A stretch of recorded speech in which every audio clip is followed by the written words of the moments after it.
মৰমৰ ছাত্ৰ ছাত্ৰীসকল, আজি আলোচনা কৰিম অসম জাতীয় বিদ্যালয়ৰ ক্লাছ 4-ৰ গণিতৰ পাঠ 1-ৰ পৰা। 1 নম্বৰ পাঠত আছে ডাঙৰ সংখ্যা। এইটো লেচনটো আলোচনা কৰিম চাবা। এইটো প্ৰথমে পুনৰ আলোচনা দি আছে চাবা। এইটো লেচনৰ স্থান মান বা আখৰেৰে লিখা অংকৰে লিখা এইবিলাক প্ৰশ্নসমূহ আলোচনা কৰিম। তোমালোকে চাবা এইবিলাক প্ৰশ্নকেইটা।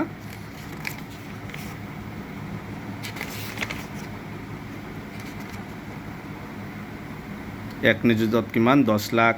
1 নিযুত সমান 10 লাখটো লিখা আছে এনেকুৱা। 1 কোটিত কিমান? 100 লাখ সমান বা 10 নিযুত। গতিকে এইটো লেচনৰ প্ৰশ্ন আলোচনা কৰিম চাবা। প্ৰথমে 1-ৰ গড় 1 নং প্ৰশ্নৰ পৰা আলোচনা কৰিম। 1 নং প্ৰশ্ন দিছে তলৰ সংখ্যাবোৰ বিস্তাৰ কৰি দেখুওৱা। আমি এই তলৰ সংখ্যাবোৰ বিস্তাৰ কৰি দেখাব লাগে। 1 নম্বৰ আছে 4, 4, 6, 5, 7, 8। এইটো বিস্তাৰ কৰিব লাগে। এই কুৱেশ্যনটো আমি কি কৰিব লাগিব? 1 নম্বৰটো বিস্তাৰ কৰা। যে 4, 6, 5, 7, 8 বিস্তাৰ কৰাৰ নিয়মটো তোমালোকে মনত ৰাখিবা। প্ৰথম সংখ্যাটো কিমান আছে? 4।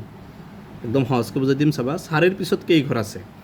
1, 2, 3, 4 মানে 4টা 0 আনিবা। একদম সহজ, অলপ মনোযোগ দিবা খালি।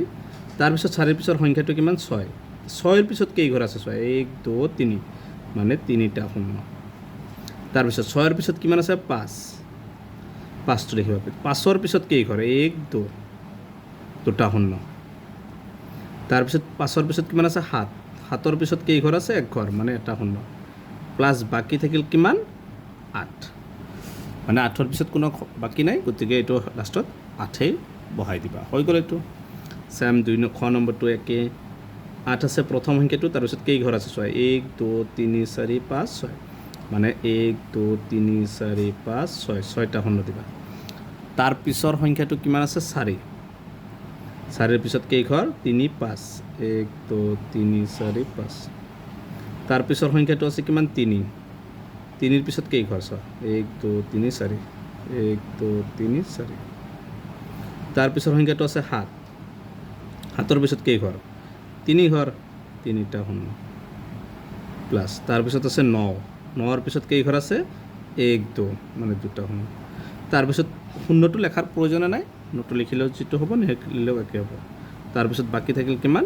5 মানে চাবা 905। এইবাৰ আছে চাবা 3, 0, 0 0 দুটা আছে 4, 8, 5। প্ৰথমে 3টো লিখিবা। তাৰপিছত কেই ঘৰ আছে? 1, 2, 3, 4, 5 5টা 0 দিবা। 1, 2, 3, 4, 5 0কেইটা লেখাৰ প্ৰয়োজন নাই। প্লাছ সংখ্যাটো লিখিবা 4। 4ৰ পিছত কেই ঘৰ আছে? 2 ঘৰ। তাৰপিছত কিমান আছে? 8। 8ৰ পিছত কেই ঘৰ আছে? 1 ঘৰ। তাৰপিছত কি আছে? 5 আছে। তাৰপিছত আছে চাবা 4, 0, 3, 5, 8, 4, 9, 1 তাৰমানে 0টো লিখিলেও ঘূৰি ঘূৰি গোটেইটা 0ই হ'ব। লেখাৰ দৰকাৰে নাই। ইয়াত প্ৰথমটো আছে 4। 4টো লিখিবা। তাৰপিছত কেই ঘৰ? 1, 2, 3, 4, 5, 6, 7। 1, 2, 3, 4, 5, 6, 7। তাৰপিছত এইটোতো কি আছে? এটা 0 আছে। 0টো নিলিখো। 0ৰ পিছত আছে 3। 3ৰ পিছত কেই ঘৰ?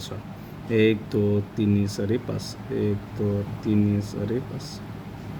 তাৰপিছত আছে 5। 5ৰ পিছত কেই ঘৰ? 4 ঘৰ। 1, 2, 3, 4। 5ৰ পিছত আছে কিমান? 8। 8ৰ পিছত কেই ঘৰ আছে? 3 ঘৰ। 8ৰ পিছৰ সংখ্যাটো কিমান? 4। 4ৰ পিছত কেই ঘৰ আছে? 1, 2। তাৰপিছত 4ৰ পিছত আছে 9। 9ৰ পিছত কেই ঘৰ? 1 ঘৰ এটা 0 প্লাছ বাকী থাকিল 1। এবাৰ আছে চাবা 9, 2, 5, 0, 0, 4, 1, 2 9 লিখিবা। 9ৰ পিছত কেই ঘৰ? 1, 2, 3, 4, 5, 6, 7। 1, 2, 3, 4, 5, 6, 7। তাৰপিছত 2। 2ৰ পিছত কেই ঘৰ আছে? 1, 2, 3, 6। 2, 3, 4, 5, 6। তাৰপিছত 5। 5ৰ পিছত কেই ঘৰ আছে? 5 ঘৰ। 1, 2, 3, 4, 5। 5ৰ পিছত দুটা 0 আছে। 0 দুটা লেখাৰ প্ৰয়োজন নাই। সংখ্যাটো লিখিবা 4। 4ৰ পিছত কেই ঘৰ আছে? 2 ঘৰ। তাৰপিছত আছে 1। 1ৰ পিছত কেই ঘৰ আছে? 1 ঘৰে আছে। 2 আছে অকল এটা 0। তাৰপিছত বাকী থাকিল কিমান? 2। হ'ল এইটো এইকেইটা আছিল 1 নম্বৰৰ এনচাৰ 2 নম্বৰ প্ৰশ্নটো হৈছে তলৰ সংখ্যাবোৰৰ ঘেৰ দিয়া অংকবোৰৰ স্থানমান লিখা এতিয়া তলৰ এই অংকবোৰ যিটো ঘেৰ দিয়া আছে 7 6 3 ঘেৰ দিয়া আছে তাৰপিছত আছে 9 4 এই 3ৰ স্থানমান আমি লিখিব লাগে চাবা এইকেইটাও সহজ একদম মই ধুনীয়াকৈ বুজাই দিম তোমালোকে অকল মনোযোগ দিবা ইয়াত 4টা আছে ইয়াৰ স্থানমানটো তোমালোকে কি লিখিবা ঘেৰ দিয়া সংখ্যাটো কি আছে 3টো লিখিবা চাবা একদম ইজি 3ৰ পিছত কেই ঘৰ আছে 2 ঘৰ মানে 2টা শূন্য দিবা হৈ গ'ল এইটো সেম ঘেৰ দিয়া সংখ্যাটো 2 আছে 2ৰ পিছত কেই ঘৰ চোৱা 1 2 3 4 5 মানে 5টা এনেকৈ শূন্য দিবা এইটোৱে হৈছে স্থানমান তাৰপিছত নেক্সট আছে 4 0 9 8 5 4 3 ঘেৰ দিয়া অংকটো 9ৰ পিছত কেই ঘৰ আছে পিছৰ কেইটা চাবা 1 2 3 4 মানে 4টা শূন্য ইয়াত চাবা 3 4 7 8 5 9 2 4 ইয়াত ঘেৰ দিয়া অংকটো কিমান আছে 3 আছে গতিকে 3টো লিখিবা তাৰপিছত কেই ঘৰ আছে 1 2 3 4 5 6 7 মানে 7টা শূন্য 1 2 3 4 5 6 7 গতিকে এইকেইটা হৈছে 2 নম্বৰৰ এনচাৰ গতিকে ইয়াৰ পিছৰ ভিডিঅ' 3ৰ পৰা আলোচনা কৰিম গতিকে আজিৰ ভিডিঅ'টো এইখিনি তোমালোকে ভিডিঅ'টো লাইক কৰিবা চেনেলটো ছাবস্ক্ৰাইব কৰিবা থেংক ইউ